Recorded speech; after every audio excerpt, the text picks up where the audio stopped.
Sony na 49 inch. Ang problema ng unit ay ganyan siya.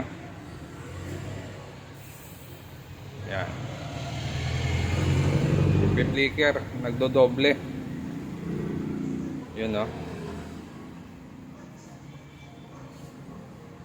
Buksan natin. Ito yung kanyang model number. So ito yung kanyang board.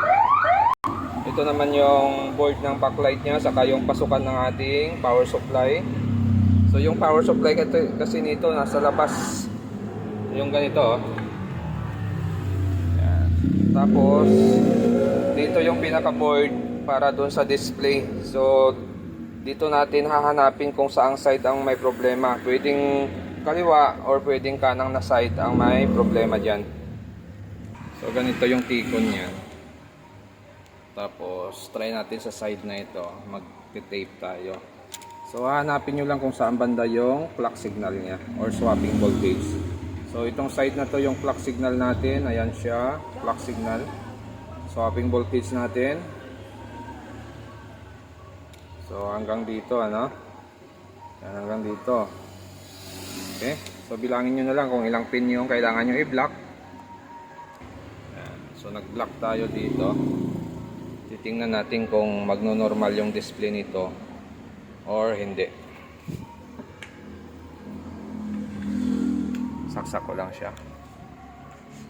Pag nag-normal ang display nito, ibig sabihin itong side na to may problema. Pero kung flicker pa rin yan, ibig sabihin sa kabila ang may problema na salamin. Okay, so flicker pa rin siya, oh. Yan, flicker pa rin. Ibig sabihin maaring buo yung side na ito. Yan, maaring buo yung side na ito. Dito ang may problema. Lipat natin yung tape, lipat natin siya dito. Yan, so nilipat natin siya dito. Tinanggal natin dito. Try ngayon natin. Titingnan natin kung magno-normal yung display nito. At kung bago lang kayo sa aking channel, huwag kalimutan mag-subscribe. Yep, yun, no? Pansin nyo ba, nag-normal siya, no? Hindi na siya gumalaw. Yun. So, positive na itong side na to may problema. Yun lang ginawa natin dito. Tape method. Yan, lagyan natin ng palabas. Okay. So, hindi na siya magalaw, no? Normal na.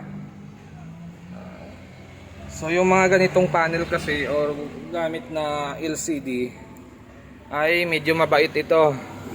Ito pag nasira yung isang side nito, pag na-execute mo na yung tape method or cutting method, remove resistor, basta buo pa yung isang side niya, talagang normal na normal siya, hindi siya nagkakaroon ng airlines. Hindi kagaya sa ibang panel na pag damage na yung isang side niya, minsan hindi clear yung kalalabasan ng isang side niya. Pero ito sa ganitong gamit na panel ay kahit sira na yung isang side niya, malinis pa rin yung display niya. Okay, so yan na yung finish natin. Malinis na. So itong side na to may problema, pero malinis naman siya. At kung bago lang kayo sa aking channel, huwag kalimutan mag-subscribe.